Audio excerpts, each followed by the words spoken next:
So just talking about your music, you got music, you know, from everything from social issues to stuff you can just party and relax to. Um, and you always put me in the mind of somebody like a Pimp C, cause it's a variety. You know, it's multi-layered, and Pimp C was the same way. And in your music, you've always shown respect to him. Yeah. And UGK and just a lot of the Southern legends. But it was something about Pimp C in particular, man. I know you used to even just voice your, just champion him, like, man, he the real king of the South. Not throwing shade at anybody, nothing like that, but like you really truly respected him. How did Pimp C impact you over the years, as far as like with your career?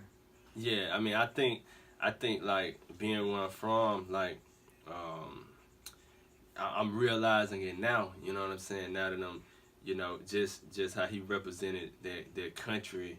And I'm from Alabama, where how you ever want to shake it, we country. Mm-hmm. So the OGs where I'm from, UGK, Scarface, 8-Ball, MJG, Outkast, that's what they played. You know what I'm saying? So I gravitated to Pimp C because I felt like I related to him, like, you know what I'm saying, just the stuff that he would say. Mm-hmm. I was like, I feel like that too, you know what I'm saying, the singing as well, and the singing and the live instrumentation, that was the part that I took from it, you know what I'm saying, and the fact that you can be multidimensional. You don't have to rap about this same thing over and over again. You can rap about it because it's a time for that, but at the same time, you got to show the good, the bad, you know what I'm saying, the streets, the bad, the good and the bad with that. You dealing with women, the good and the bad in that.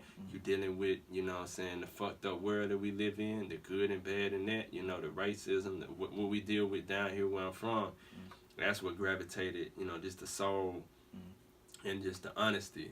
Most of all, the honesty, like not holding back, just not being afraid to say what you want, you know what I'm saying? Like, I think the two biggest influences on me, they might be controversial, but it was Pimp C and Kanye. You know what I'm saying?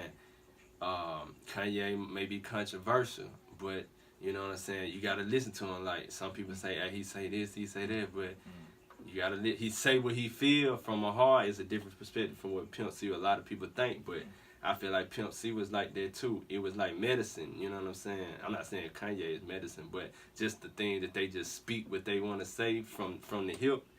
I think that, you know, as far as that, those are two just big influences, you feel me? So when somebody says a name like Pimp C or Kanye, what's the first thing that comes to your mind? Just not giving a fuck, you know what I'm saying? Just saying what you feel, you know what I'm saying? Like, that's how I feel about them, you know what I'm saying? You might not like what they say, but you gotta respect that they had the courage to say what they want to say. And it might come out, you know, it might come out the wrong way, you know what I'm saying? Because I remember when Pimp C, years ago, he said a lot of stuff that twisted people around, but, you know what I'm saying, it might have came out the wrong way, but when you really thought about it, you know, like even with Kanye about when he said the slavery was a choice come in, at first it's like, oh shit, this nigga said. But then when you think about it, it's like Harriet Tubman said the same thing, you know what I'm saying? So I don't want to get off into that, but you know what I'm saying? You think about it. Yeah. You think about it, Harriet Tubman said, I could have freed a whole bunch of slaves if they knew they were slaves, you know what I'm saying? Or I think she said something to that effect. Nat Turner, you know, they said, fuck it, we gonna overthrow the slavery. So I think that's what he was saying, but just the choice words, or like how Pimp C was like, Atlanta ain't the South, you know what I'm saying? That you know what I'm saying? Atlanta at the time was the heart of hip hop in the South, but when you sit there and thought about it, what he was trying to say was they weren't putting no social commentary into the music, which at the time it became about money, you know what I'm saying, the club. Some dancing. Yeah.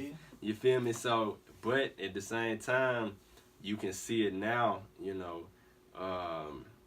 coming out that, I mean, yeah, you know, hip-hop is global now, but, you know what I'm saying, a lot of times we don't get that social commentary as, you know, as we once did, you know. But it's coming back now, I would say. You got a lot of artists that's doing that, but it's not, it's you know. And that's something you've always placed social commentary in your music. Right. Any project you can play, it's some type of medicine, you know, within the candy. You know what I mean? On your projects.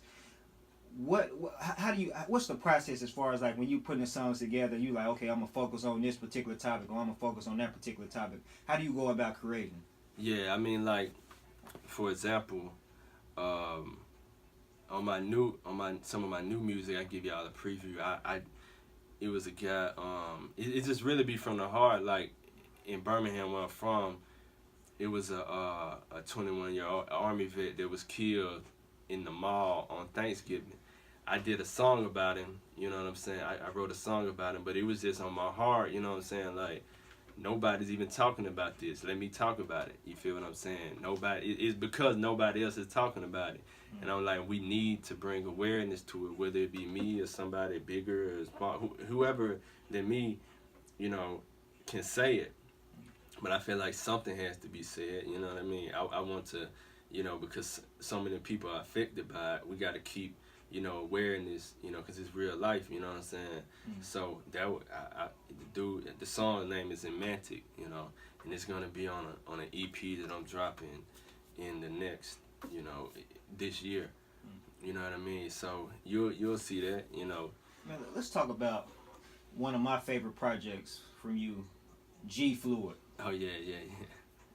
It's a lot of classics on there, man. Yeah, a lot of tracks, a lot of songs, man. I still vibe to this day. I really appreciate when I hear them. Even now, it takes you back to the time when I first heard the project, and it's a beautiful thing. From the, what is it? Come kick it to the party to what is it? Let Me Ride with Freddie Gibbs. Yeah. Last time. You know, it's a lot of bangers on there. For real, And I think that was a project that really opened people's eyes. You know, I know it was, I don't know, man. I thought it was, that may, in my opinion, that may be one of your best projects.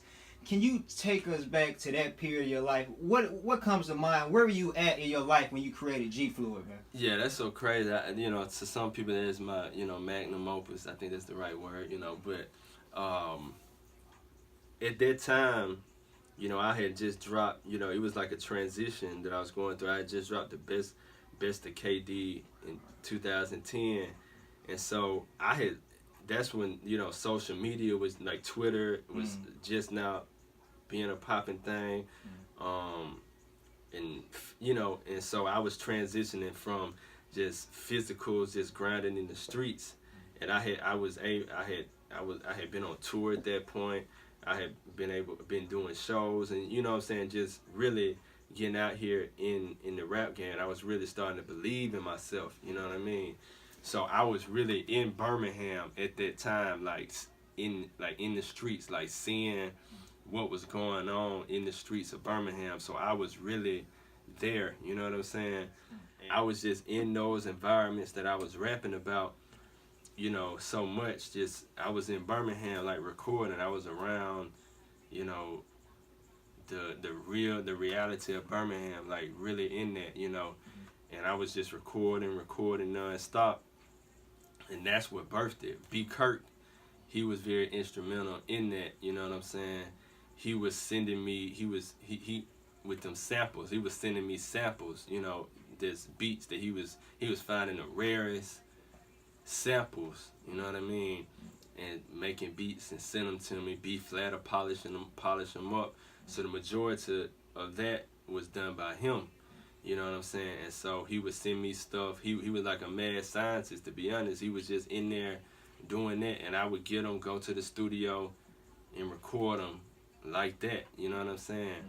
So it was just a combination of me being getting that worldly experience, you know, getting out of Birmingham doing music, but then coming back and being able to really record, you know, record what I had seen. And I didn't really, at the time, I didn't even know the impact of it, because a lot of the music and things that I've done, I didn't know the impact of it in the moment. I'm just now seeing, you know what I'm saying, how people fuck with it